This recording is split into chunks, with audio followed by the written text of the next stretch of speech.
Hi, it's Global Politics with Jim Martin. Today I want to talk about our neighbors to the north, Canada. We often overlook them, but we shouldn't. They are one of our largest trading partners. They have the ninth largest economy in the world, 2.1 trillion GDP.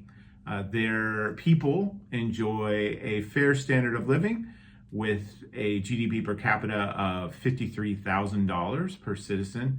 They have about 40 million people that live in Canada.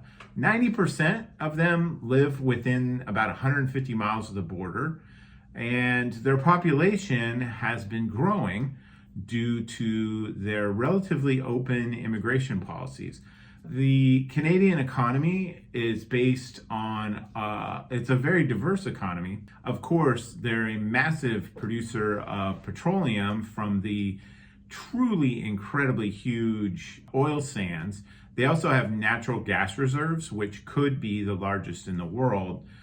They haven't exploited those to the degree that one would think because of these petroleum sands. Big exporter of agricultural products, forestry products. Also, they do a ton of mining. Finally, they have a large fishing industry, and they also have a huge service economy with a lot of tech stuff, banking, all kinds of things like this. In terms of a government, it's a constitutional monarchy, so King Charles is the head of state in a nominal, name-only sort of sense. The cabinet and the prime minister of Canada serve that role in a de facto sense. Two main parties in Canada, the Liberals and the Conservatives, and they kind of swap off here and there. They use the same sort of electoral process that we do, first past the post. So whoever gets the most votes in a district election then wins that seat. The Conservatives right now hold about 120 seats. The Liberals hold 153 seats, with some other parties holding the remainders. They have a new Democratic Party. They have a Green Party, has about 25 seats. And they have the Quebec Bloc Party. And there's a few seats that are just kind of unaligned, independent types and things.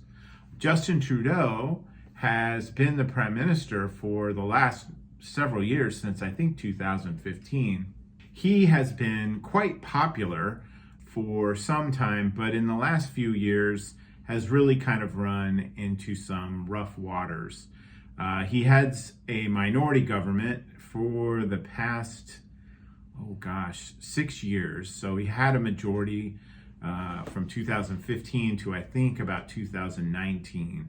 And then from that point on, he's been a minority government because they hold 153 seats and the total number of seats in the parliament is 338. So 153 times 2 is 306. That's not enough.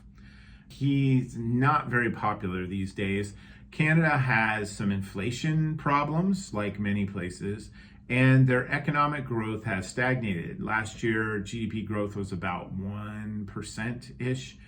Anything below 2 is problematic. He's also overseen an immigration policy, which in one way makes a lot of sense, but also has contributed to a lot of the inflation problems. And let me explain that a little bit. So Canada, like a lot of modern industrialized democracies, faces a problem in that its native citizens at one point had a relatively low birth rate, and they still do. If you don't have children to then become producers and consumers, you run out of tax revenues, and that's a really challenging spot to be in. Several countries around the world find themselves in it right now.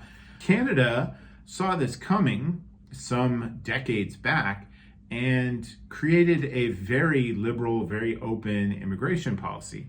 What that did was provide them with tons and tons of immigrant folks from a variety of places around the world that had skills, that had some money to bring to the table, and that came in, had children.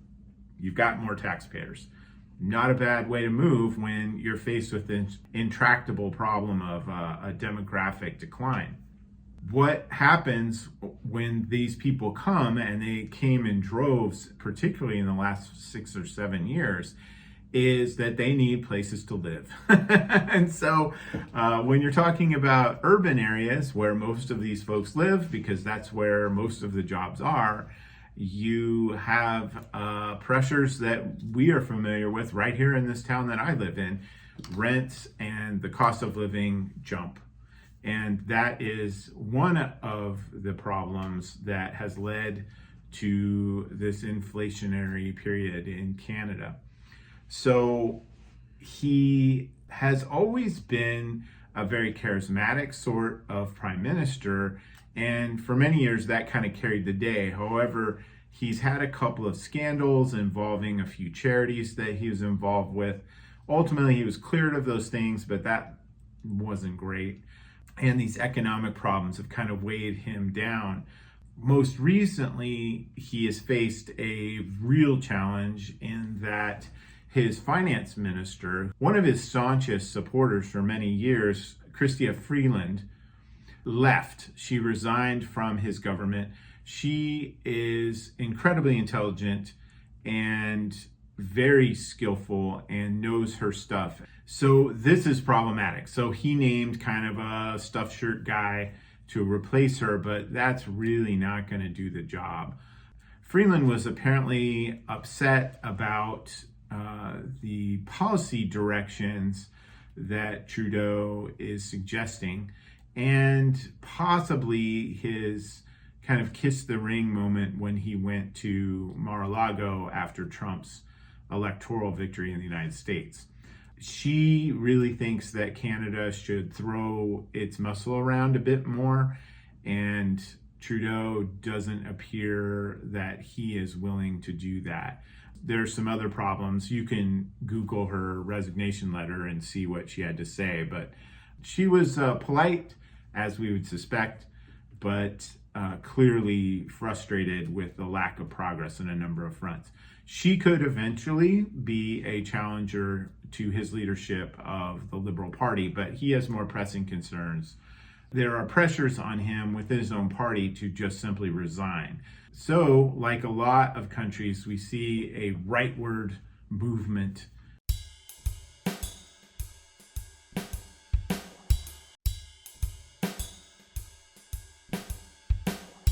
for the politics of Canada. This is an important relationship that America has, and I hope that we continue to treat it as such. Have a great day. Thank you. Like, share, and subscribe. Comments are absolutely welcome. I don't act like I'm an expert on Canadian politics, but I've studied it enough to have a sense. So anything that you can share would be great. We can all learn together. Thank you. Look forward to seeing you on the next one.